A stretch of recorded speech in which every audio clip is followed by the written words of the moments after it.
I don't think that I'll call myself a historian, but I was always fascinated by facts and figures. Mm. Call it, more a statistician, I guess. As far as, career goals at that time, role models, etc., everybody wants to be a fighter pilot when you're growing up, right? Right.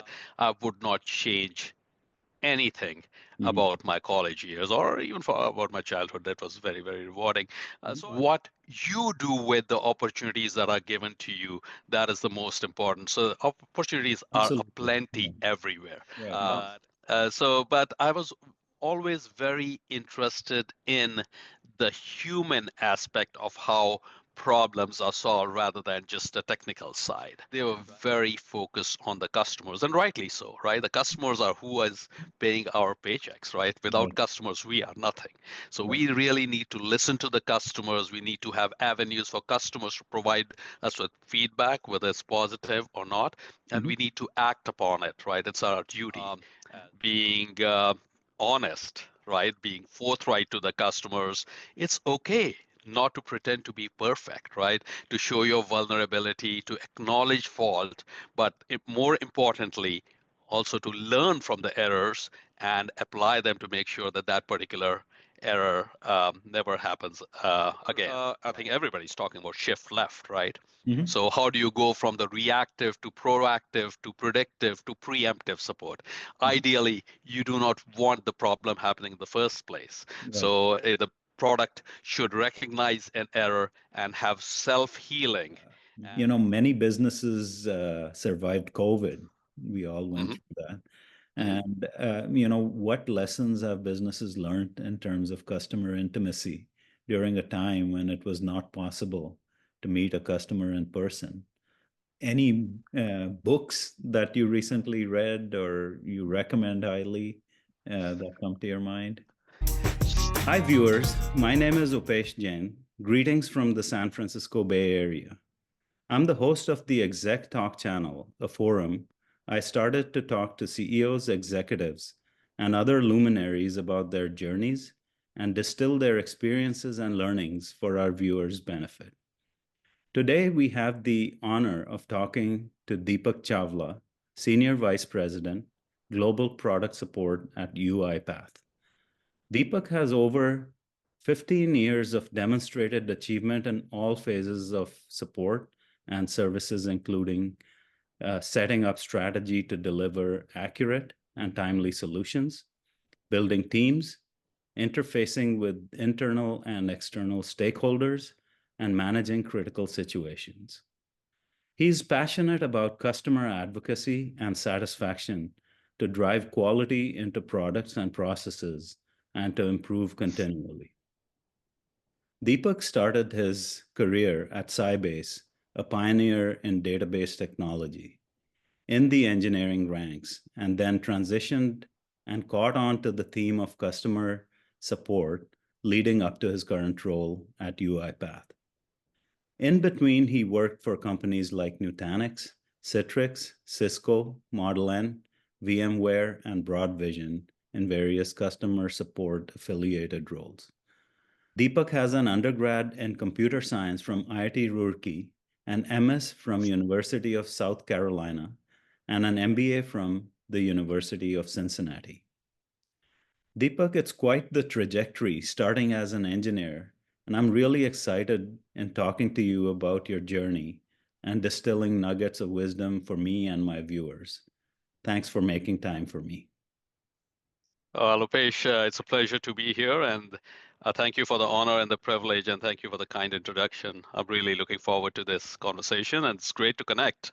Again, we overlapped a little bit at University of Cincinnati, and it's Right. fantastic to network with you again. Yes, time indeed flies, and it's really good to see you and to talk to you.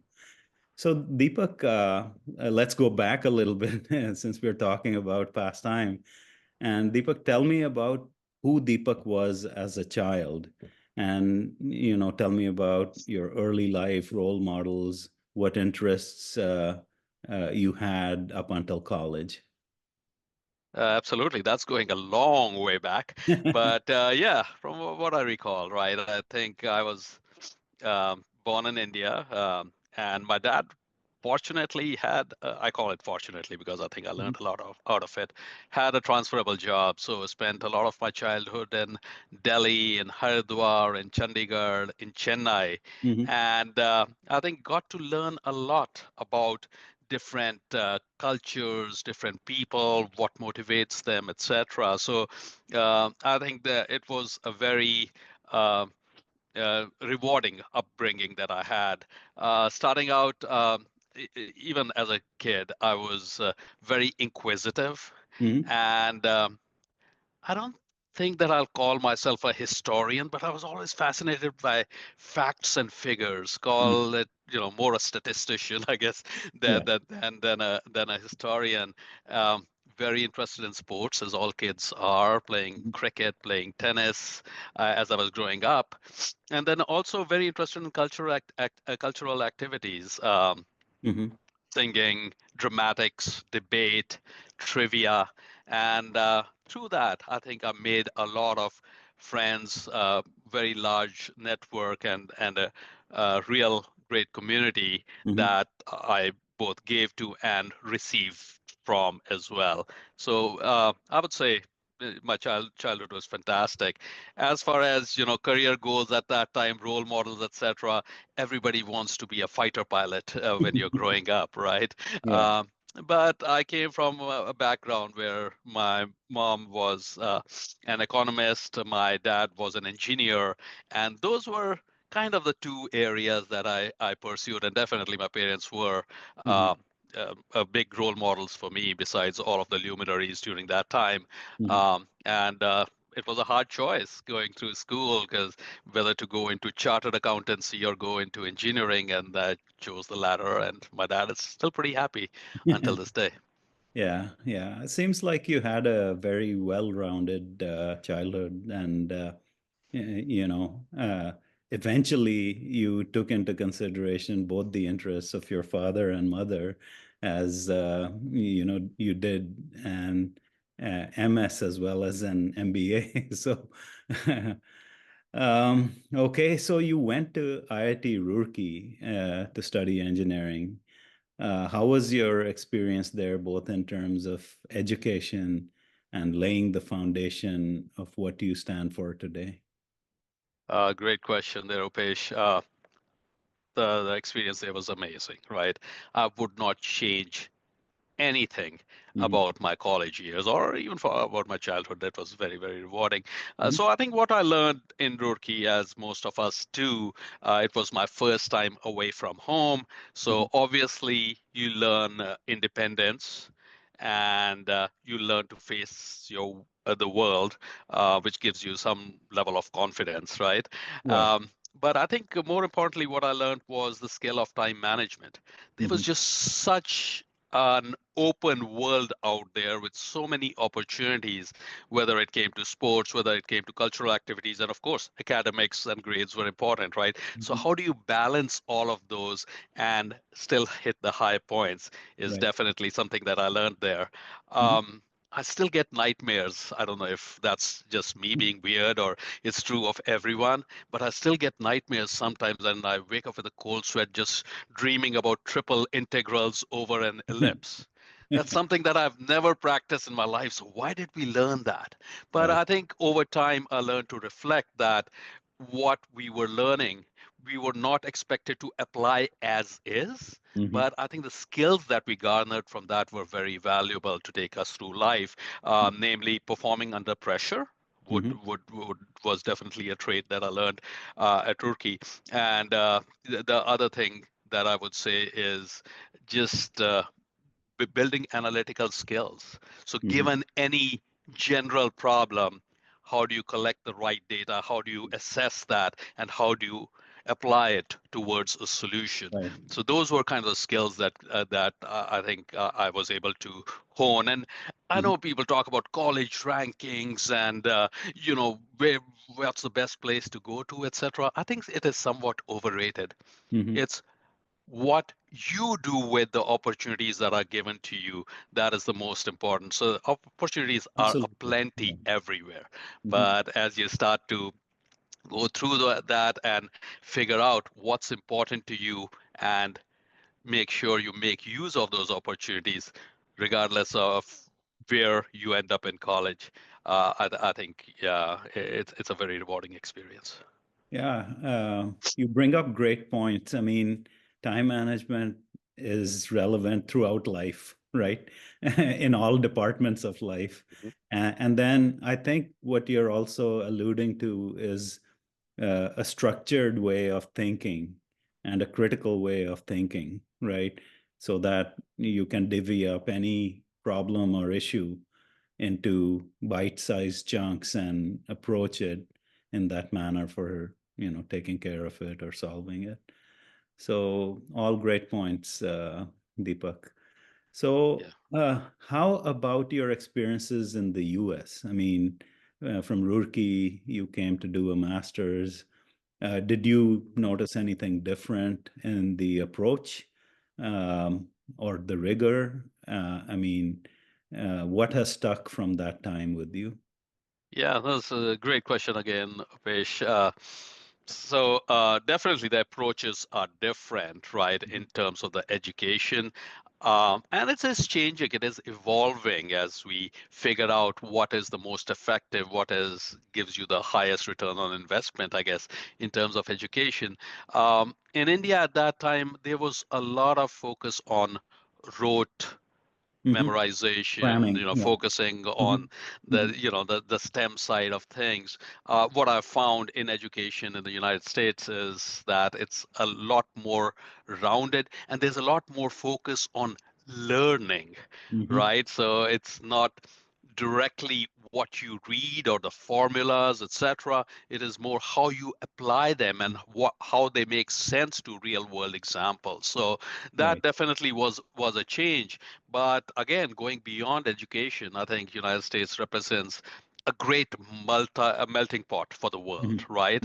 You have all these different nationalities, all of these different cultures, and really to kind of submerge yourselves in that community and really imbibe from them Hmm. um, the different things. I think that's what enriches you as a human being.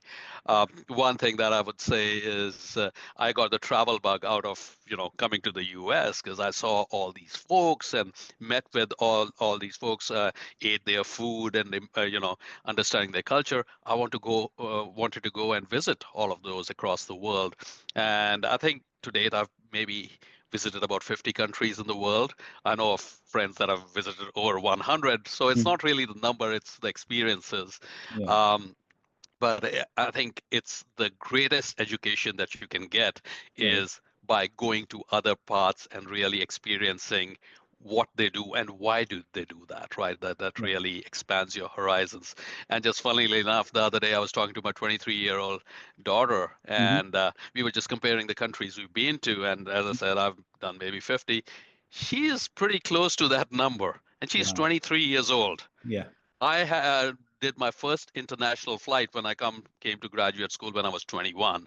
So Yeah. definitely the world has shrunk, Hmm. and it's just become a lot more accessible. And I think that's a huge positive Yeah. in folks being able to experience and understand humanity and humans all over the world. Yeah. Uh, Great point. Because, I mean, while culturally there are so many diverse cultures and each country has its own uniqueness, uh, it's amazing to see how humanity across the globe cares about similar things, right? Hmm. Uh, Hmm. Education, raising a good family, getting a good job, right, et Yeah. cetera, et cetera. So, but definitely travel enriches you and opens your mind like nobody does, right? Hmm. Hmm. So that's awesome. And okay, so getting back to our discussion, um, you started your career as an engineer, right? But what were the factors that made you pivot towards customer support? What made you do that? Yeah, so that's a great question, Peish. Even earlier. Mhm. when I was in India, I had a choice to make whether to go for a master's in computer science in South Carolina, what I ended up doing, or Hmm. I had the choice to go do an MBA from IIM Bangalore. And I Hmm. actually did go to IIM Bangalore for a couple of weeks, and then this opportunity came along, and I said, I can always come back and do this, right? Right. Um, but I was always very interested in the human aspect of how problems are solved rather than just the technical side, Hmm. right? And even as I was going through my master's, my first role, I looked around me and there were such better coders, programmers, etc., all around me. And I thought to myself, this is not where I'm going to make my mark. Hmm. Really, what made my passion was is how do you apply technology to solve human problems? Hmm. And therefore, I went on to Cincinnati, got an MBA, etc. And for my first role as well, Hmm. um, I started as an engineer, but very soon an opportunity came along in the customer support world and I said, I get to play with technology and I get to help customers. What could be better than that? It's Right. definitely worth trying. And that's where I gravitated towards, and it's stuck. It's 30 years The plus rest is later, I'm history. still doing it. I'm still doing it, right? And again, I've done peripheral roles. I've managed product support engineering teams. I've managed technical account managers, but primarily all of my roles have been customer facing, Hmm. where I'm learning to understand how they use our products, how they want to use our products, and how do we provide them with the best solutions so that they don't have to worry about the product and the bugs and the issues, and they Hmm. can actually carry on their business using our products and expanding their footprint. Right. So that segues into my next question beautifully because, I mean, customer support, advocacy, and satisfaction play a crucial role in any business, no matter retail or enterprise or pertaining to any vertical, right? You worked for a number of companies in your career in the Valley and in different domains. What in your mind are the top three things that you believe were common across all the companies you worked for? Oh, that's a very heavy question. So let me think through this a little bit. Yeah. So the first thing I would say, right, and I've been very, very fortunate to have had these opportunities, that most of the companies, maybe all of the companies that I worked for, were truly pioneers in a field where they set out to solve a major customer issue or resolve a problem Hmm. that did not have a solution. So going back to Sybase, the first company that I worked for, now it's a part of SAP, but client server computing, right? How do you make the retrieval, database retrieval much faster? Going to VMware, which was a pioneer in virtualization. Um, and then think about Cisco and Nutanix, where Hmm. there was convergence. In Nutanix, we were converging compute and storage. At Cisco, it was compute and networking. But how do you simplify operations for customers in the data center? And then UiPath, my current employer, we are the largest automation platform, right? Hmm. And of course, expanding to Gen AI and agentic AI now. So, so the first thing would be that we have very visionary leaders that set out to solve major problems. The Right. second thing I would say that was common between the companies was they were very focused on the customers, and rightly so, right? The customers are who is paying our paychecks, right? Without Right. customers, we are nothing. So Right. we really need to listen to the customers. We need to have avenues for customers to provide us with feedback, whether it's positive or not, and Hmm. we need to act upon it, right? It's our duty Hmm. as the vendor to do that. So I would say that was the second one. And the third one I would say is that all of these companies had very strong values and culture. And to me, that is very, very important. Just in the last two companies, there's a lot of commonality between the values. So being hungry, being inquisitive was one of the values. Hmm. Um, being honest, right? Being forthright to the customers. It's okay not to pretend to be perfect, right? To show your vulnerability, to acknowledge fault, but more importantly, also to learn from the errors and apply them to make sure that that particular error never happens again, right?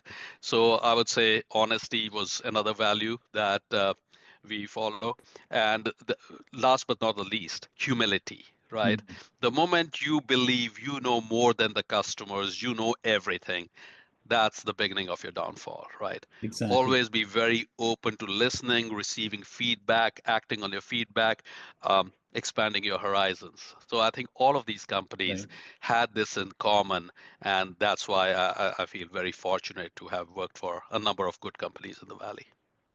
Okay, a great answer. So, do you think that besides a good product, good Mhm. customer support can make or break a business? Yeah, I mean, coming from where I come from, absolutely, right? So Right. the product is part of the story. We think that's the most important part of the story, and it probably is at the beginning of the journey that a company undertakes, right? Is you have great engineering that builds the product, and you have a great sales team that can actually sell the product. But Mhm. there, to be able to sustain it, to be able to expand your footprint in the marketplace, absolutely. Service, and when I talk about service, not just customer support, it's customer success, it's professional services, it's enablement, it's customer support. All together are the ones that you want to surround the customer with so that they uh, we're basically making it easy for them to do business with us, to expand their footprint, and for us to grow with their business. Um, Most of the companies that I've been at definitely looked at customer support as a first class citizen, had an Mhm. equal seat at the table. Today, I report to the chief product officer at UIPath. The whole idea being we are the listeners to the customer, right? We are Mhm. listening to the voice of the customer, and then we are reporting it back into the product team so that even as they start to build new versions or new products, etc., not only they consider the opportunity for new customers in the marketplace, but they are not leaving behind the tens of thousands of customers they have existing and making sure that they are not being impacted, that they continue to move forward Yeah. as well. So yeah, I would definitely say, and all of the other tenets, again, right, maybe only for a period of time, professional services deploys the product, enablement trains the customer on the product, customer support actually stays with them for their lifetime. So that's probably the longest tenured team that stays with the customer, and therefore, I do think it's very valuable to have a great customer support organization for a company in order to succeed and grow. Right. And I mean, a lot of the times companies start with a vision of a Hmm. product. And, by purely listening to the customer and the different use models they might have, you can bring so much to the table. And basically, in my view, customer support is the eyes and ears of the company. And they listen and see what the customer is doing and then feed it back to the product team. So Exactly. I think they go hand in hand. Hmm. Uh, so, do you think customer support has changed pre post the internet, since we've been around long enough to date ourselves back to before the internet? There's a Absolutely. lot of automation that happened with the internet, and now 2.0 is happening now with AI. Hmm. Hmm. Um, do you think customer support is a static thing or it evolves as well? Yeah, I think as Andy Grove said, if you stay in the same place, you risk becoming irrelevant, right? Very, Mhm. very quickly. Yeah, absolutely. And I think if you look around the industry, right? I mean, Mhm. take music, for example, and since we are dating ourselves, right?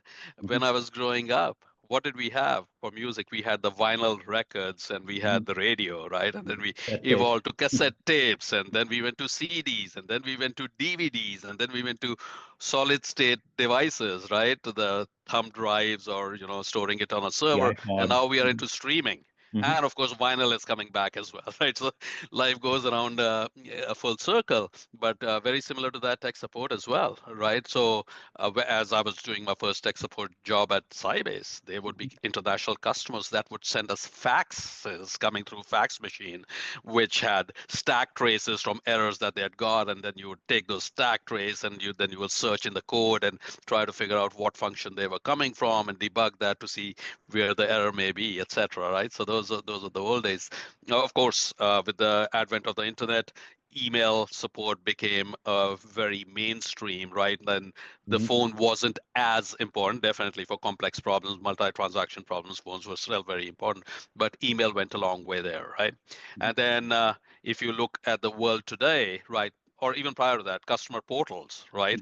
Having one single property where the customer could come to and get access to the product and the documentation and ability to log a ticket and look at the knowledge base, right? That was a big thing. And now we are, I think everybody's talking about shift left, right? Mm-hmm. So how do you go from the reactive to proactive to predictive to preemptive support? Mm-hmm. Ideally, you do not want the problem happening in the first place. Right. So the product should recognize an error and have self-healing. Mm-hmm. And with a lot of chatter right now about self-healing products and and such. Um, that's where the world is going. That an error never happens, but if it does happen, then what you want to do is to give them tools and documentation so that they can solve their problems themselves. I do believe that today's customer takes a certain amount of pride in finding the solution and applying the solution without Mm-hmm. with having to speak with somebody else, right? I've got an HP printer sitting here, right? Guess Mm-hmm. what? If it stops printing, my first reaction is not let me call HP support. Mm-hmm. I go to YouTube. I will go to Google. There must be someone else who had the same problem. Let's see how they solved it. And there's certainly a sense of accomplishment if I'm able to solve it myself, right? So the world is absolutely evolving, and we need to be cognizant of that. We need to understand what our cohort of customers look like, how they want their problems to be solved, and therefore deliver kind of a multi-touch point um, infrastructure where they can get the solution in the way that they want. Yeah. So absolutely, things are evolving. I did want to mention something kind of funny. Okay. I just said about self-healing products, right? So Right. we presented that at our last user conference, and we had this customer from British Airways, Mm-hmm. and he says, this sounds great, this self-healing. You'll find the problem and you'll actually recode it to get around it. But guess what? I can't use that in production because I've got very strict quality controls where every fix needs to be tested. So you can't just go out to my production system and heal it without running it through our QA team. So again, we need to be thinking in terms of the regulations and policy and what our customers Right. want. And again, not imagine that what we think is the best solution may be the best solution for the customer. Absolutely. So, bottom line is this has evolved big time since the early days from Sure. paper manuals to searchable databases to virtualization, sharing desktops, and now Hmm. shift left towards what you call self-healing type approaches, right? Absolutely. So, uh, quite a curve there. So, and now, uh, many businesses survived COVID. We all went Hmm. through that. Hmm. And, what lessons have businesses learned in terms of customer intimacy during a time when it was not possible to meet a customer in person, right? So, any comments on that? Yeah, so I think we learned a lot through COVID. I mean, obviously, it was a very unfortunate global pandemic, right? And we lost a lot of good people, a lot of people suffered, etc. But Mhm. from a technology perspective, I think we learned to trust technology a lot more. Mhm. We always imagined that the only way collaboration or ideation could be done was if everybody was in the same room. Mhm. And what we found through that was that the technology had advanced far enough where you could do a pretty good job of doing those activities, even if folks were not local to each other, Mhm. right? One thing, obviously, what we found was that uh, productivity, right? And it Mhm. could have gone either way, and there's still some debate about are people more productive being in an office or being remote. Mhm. But for certain roles, definitely productivity went up because they were not spending an hour and a half, 3 hours a day commuting. Right, and all that work time could be spent towards productivity, etc. There are certain roles I feel inside sales, technical support, etc., where people depend a lot on each other Mhm. for collaboration, for finding the best solution, for taking the next step. And some of that, I mean, tools like Zoom are amazing, right, Mhm. in terms of collaboration. But that informality goes away a little bit, and a lot of learning happens through informal chats, that water cooler, the proverbial water cooler Yeah. Yeah. conversations, etc. And some of that went away, and therefore The now the companies are intangible starting. stuff. Yeah. Yeah, absolutely. So Yeah. now the companies are, going back more to the hybrid model, 2 days in the office, three Mhm. days not in the. So I think there's enough trust in technology, but they do feel that you miss out on that Mhm. intangible stuff if somebody is 100% remote. So fortunately, unfortunately, I was hired into this company as a 100% remote person. There's not even an office in the Bay Area, right? I But see. it is such a pleasure when I travel to Bellevue or to Bucharest or to Bangalore Mhm. and spend time in the office and meet folks, etc. That energy that comes by being around people who Yeah. belong to the same community that have the same goals is irreplaceable. That cannot be replaced by technology. Totally agree. Totally agree. So in some ways, we plowed through COVID, Hmm. got the job done, Hmm. but something was still amiss, and we're trying Yeah, to bring that back by adopting hybrid ways and yeah. meet in person. So The other thing that I worry about, so yeah. Upesh, right? I mean, I think we have been in the industry a long enough time, and we were in the companies. We understood the people, the process, the technology, Mhm. the tools, and it was easy for us to adopt them. I did worry a lot about new graduates who are coming into industry the first time during COVID, Yeah. right? Because for them, that learning curve was just so high Mhm. when they did not have the other people in the room to be able to tap on somebody's shoulder and say, "Hey, can you help me do Yeah. this?" Right? So there's always a little bit of maybe introvertedness. There's a little hesitancy, and that's what I think by having people come into the office, I think we've it's gotten a lot better now, where people are surrounded by other people that can help. And personality types also mattered because not everybody can, uh, voice their opinions openly over Hmm. Zoom. Hmm. Hmm. Introverted people might feel a little bit hesitant, participating in discussions or voicing their opinions. So, Very true. I mean, that factor definitely came in. And for new college grads, it was, I mean, their first experience, so to speak, in the real world. And it was tainted in some ways because, that's not normal, right? Hmm. So, okay. So, with AI now, we hear that a lot. Help Is AI helping or harming businesses today? Your current workplace, I believe, is utilizing this technology in a big way, as are others. How do you see Valley companies transitioning to adopt these practices as a competitive advantage? Right? Uh, Yeah. So yeah. yeah, good question, Upesh. Right.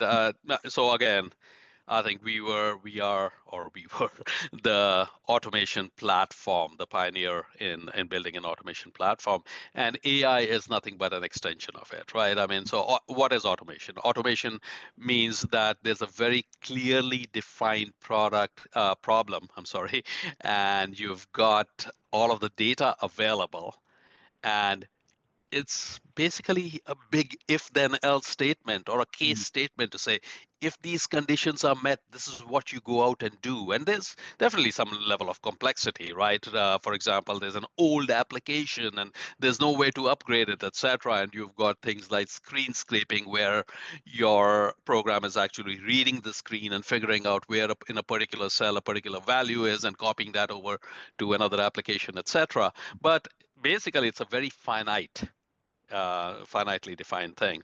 Mhm. So just as an example, you go to your generalist doctor, your primary Mhm. care physician, and you say, hey, I'm having this, I don't know, pick a complex problem. I'm having, this tummy ache. I think I need to visit a GI or a specialist, etc., and do that. Mhm. And they look at you, they do some tests, and they say, yeah, I think you should go visit a GI. Mhm. Do you know how many steps it takes from the point where the doctor decides you should go to a specialist to the Right. time that you actually get approved to go to the GI? You get the letter saying, yeah, you are pre-approved. You can go meet this person. It Mhm. can take up to 27 steps to Mhm. do that in today's, the way the system Yeah. works. And all of the data is there. They know Mhm. what your insurance is. They know what your coverage is. You know whether a doctor is in network or out of network. Mhm. Yet we are having a person look at this, verify this, go to a particular website, etc. And then finally, on the 27th step, they generate that letter that they mail to you saying, Mhm. all right, you're pre-approved, go do that. Yeah. Automation can do it so much more easily without error, a Mhm. lot more quickly, etc. So if you were to ask me, is AI or automation helping? Absolutely, it is. I Mhm. think the fear on the is what happens to all those people that are doing all of these tasks? Won't they all lose their jobs? Right. And the whole idea is let's not have human beings doing this work that does not require a lot of mental capacity, right? There's Mhm. grunt work, if you will, that a lot that is required because in the absence of automation. But now that we have the technology to solve that part of it, let's elevate the humans and have them work on more value added problems, more complex problems. And over time, right, we went from automation to Gen AI. Now we're talking about agentic AI and context grounding, etc. I think computers and systems will learn to solve more and more complex problems. But I do not believe Mhm. that in many decades to come, they will ever be able to match the Mhm. intelligence of humans. So there'll always be more for humans to do, and where they are actually really applying their intelligence, they are actually solving really Right. complex problems and getting a lot of satisfaction out of it. So I don't think that's ever going to go away, right? When I came Yeah. to the US back in 1987, I took a course in AI at that time, right? And You at were. that time, AI was more kind of a science experiment, right? The language translation and this and that. So it has come a long way. It has become mainstream for sure.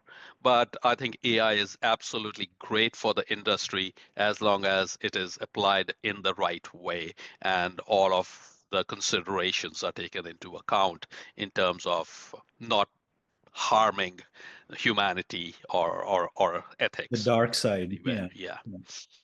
Yeah. Uh, Great, great. Thanks. Great insight into your view of AI, right? Um, Shifting gears from shop to more you. So, what does a typical day look like for you? I mean, when you're not doing work, what do you do to relax? I mean, Oh, okay. Got it. Okay. When you're yeah. not doing work, when is that? Yeah. So, I mean, a typical day, even a day in the office, right, or a weekday, Mhm. no 2 days are similar, right? I mean, I'm involved in strategy, I'm involved in negotiations, I'm attending conferences to get insights Mhm. from the outside as to what was best in class, what are others doing, etc. So life is always very, very Mhm. interesting, even otherwise. But yeah, I mean, when I'm not working, I told you about travel and the travel bug, and any opportunity I get, holidays, etc. I want to travel. I want to explore a new place, etc. Mhm. Golf is, I guess, playing bad golf, I think is a great hobby of mine. It's just great to be out there and all that greenery, etc. So I'll invite you or any of your viewers who want to play bad golf, Yeah. come out and we'll, Yeah. we'll we'll we'll go out and spend some time. And then yeah, watching movies, listening to music. Again, we are very blessed to be in the Bay Area. There's always so much going on. Weekends just fly by, right? Right. And last but not least, right? Hmm. Having a set of friends. And I know a lot of us who were, first-time immigrants, etc. We don't have a lot of family around us. So the Hmm. friends have become our de facto family. And you don't have to have thousands of friends, in my opinion, but Hmm. you have to have a few good friends that you can count on, that you spend time on. And we are very fortunate to have such friends that you can spend time with. Absolutely. So, any books that you recently read or you recommend highly that come to your mind? So I've stopped reading books as much. I'm more an audiobook guy, etc. But since you Okay. asked me, right, one of the books I was very impressed with, and it's been a little while since I read that, Hmm. Negotiating the Impossible by Deepak Hmm. Mehrotra. Wow. So Deepak is a professor at Harvard Business School, and Hmm. he teaches a course in negotiation. He's been on negotiation teams with presidents of the U.S. as they were negotiating with other countries on, war strategy, etc. So very accomplished, very young guy. But one of the things that came out of the book, right, that stuck with me is we always think of the negotiation as a win-lose proposition. Somebody won, somebody lost. Hmm. And his premise is the best negotiations in the world is where everybody comes out of that negotiation believing that they won. Yeah. So always try to find a common ground as to what the motivation of the other side is and how do you bring about commonality and solve that problem so that everybody goes away happy. So he uses a lot of examples in that book and very, very interesting real life examples, things that have happened in the last 30 years. So it keeps you very engaged, but I would highly recommend that particular one. Great. I'll look forward to reading that one. Um, and then, what would be your advice for people who are just graduating? Because they don't know this history of how things have evolved, um, but yet the basics are similar in some sense. Mhm. So, what would be your advice for people who are just graduating? Yeah, I don't think the big principles or the big values in the world change, right? Just because time has gone by, because technology is better or things are a little different. I would say starting out, I would say to all the young or early career people is, I mean, definitely dream big. Hmm. Don't restrict yourself. Don't start to limit yourself even before you start. Because life throws a lot of curveballs at you, right? You get Hmm. a lot of opportunities. You get second, third opportunities. You have a long, 30, 35-year career in front of you. So always keep an open mind Hmm. and not say, oh, 10 years ago I said I would not do this, I'm not going to do this. Things may have evolved. You may have evolved. So always keep an open mind on how you approach an opportunity. Conversely, stay grounded, right? I talked about humility when I talked about customers. I think to me that is a key for any human being is to be a good listener, to always be humble to say, I don't know everything. Let me learn from others, right? As Steve Jobs said one time, right? I don't hire smart people and to tell them what to do. I hire smart people so that they can tell me what to do. So always have that open mindset, and Hmm. I think you will go a long way. Um, the career journey, Hmm. you can't map it out anymore, right? I know from my parents' generation, the previous generation, people would spend 30 years, 28 years in the same company, Hmm. right? That's very, very rare to have that kind of loyalty for the both on both sides, from the employee and from the employer. So you're very fortunate if you are able to find that. But in most cases, things are very dynamic. Things keep changing. So always think 3 to 5 years is the way I look at it.